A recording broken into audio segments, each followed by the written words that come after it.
What's up? Welcome to my vlog. Panibagong review, panibagong content. This time, i-review natin ang isang in-upgrade natin sa Honda Navi. Let's go!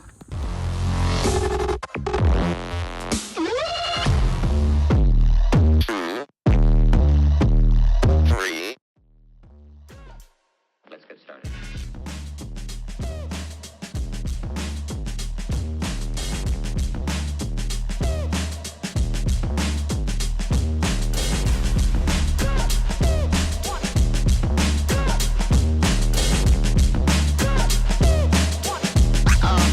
Oh, that's real good.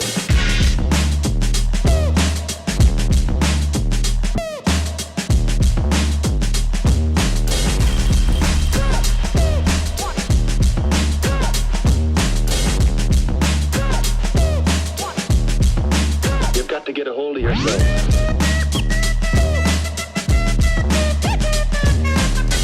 Ain't nobody stopping me. So what's up? Ayun na nga, kinabit na natin ang ating low-rise handlebar at saka ang bracket and give box or top box. At syempre, dinagdagan na rin natin ang cellphone holder at saka yung hook pamalengke. So ayan, kita nyo naman, low-rise handlebar.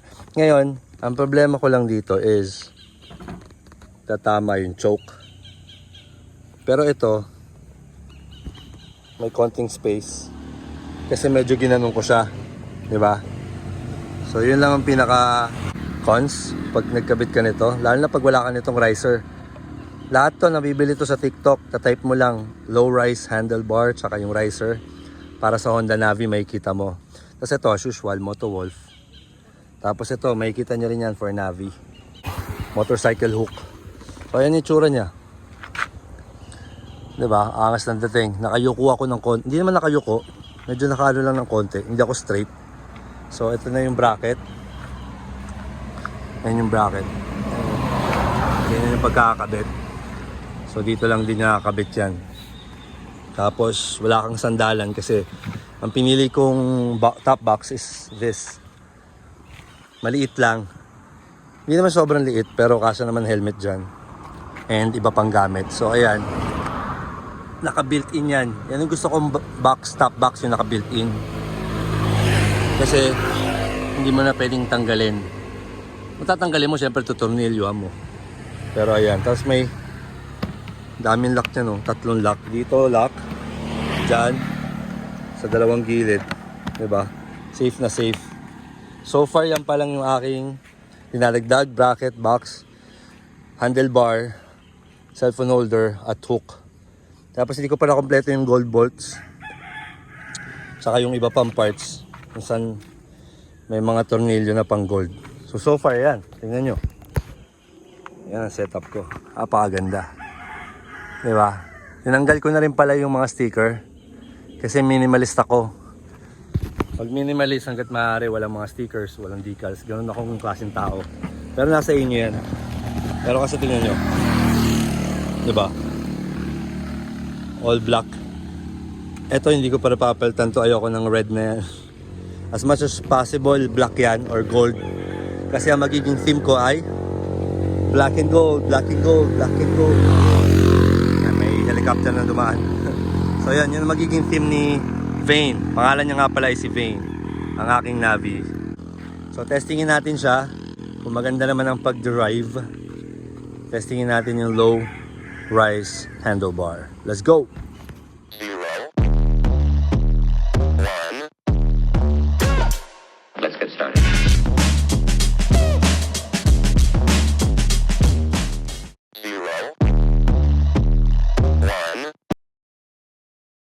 Let's get started.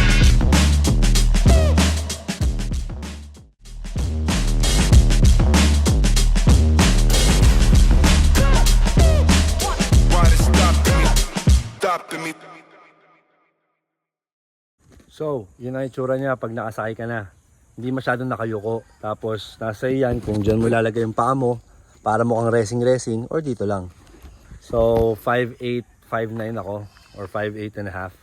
Yun ang itsura pag naka low rise handlebar.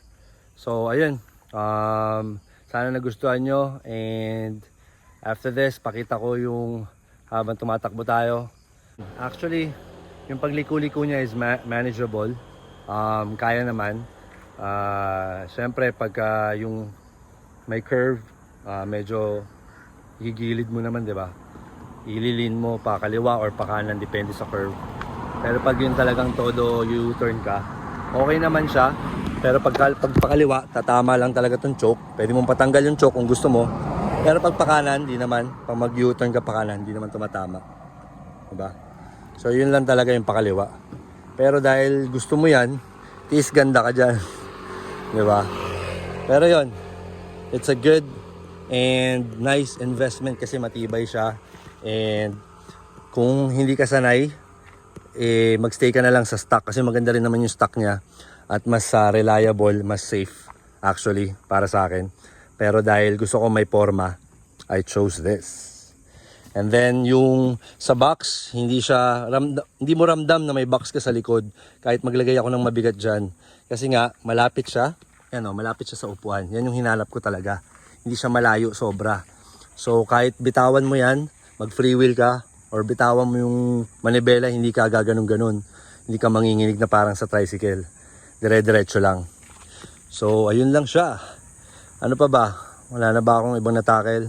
Basta nagustuhan ko siya. Tapos ito yung side mirror ko. Ito yung side mirror ko sa PCX eh. Yan. Yan lang din yung kinabit ko. Ang Napoleon Advanced Mirror Technology. So ito medyo may tint yan eh. Medyo may tint. Ayun na, may tint.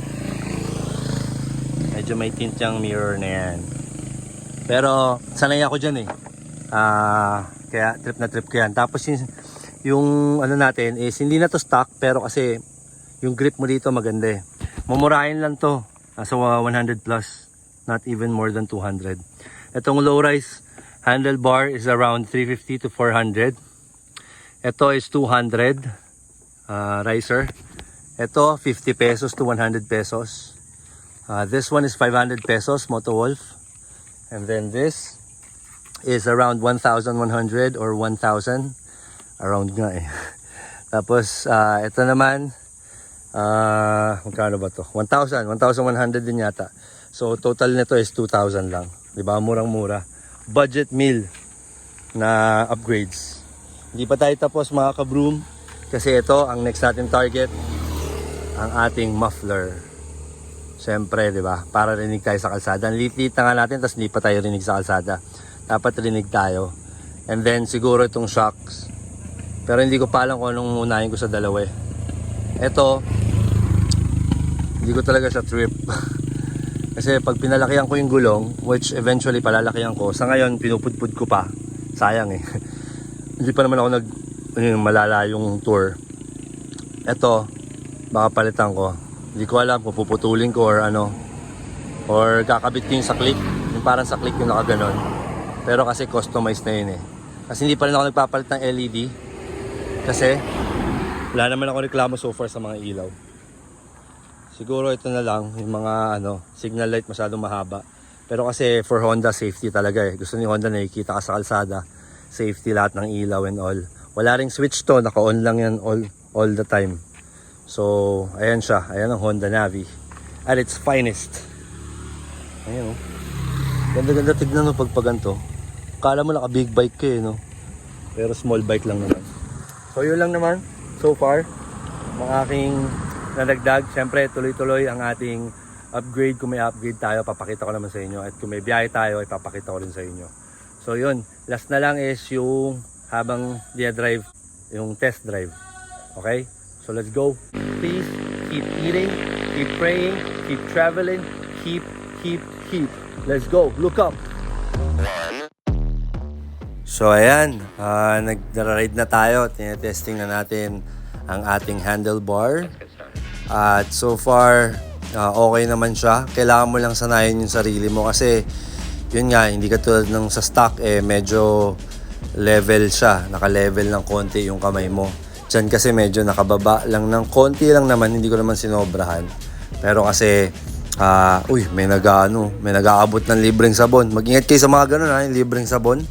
Bigla na lang may bayad yun. So ayun nga, ito mostly diretso lang at konting pababa. Tapos ang takbo lang natin dyan mga 40 lang or mas mababa pa nga yata para pan-testing. Tapos yan, testing ko ng binibitawan ko kung may balance ba siya. Okay naman, balance naman, pati yung top box naka-balance naman siya. So yeah,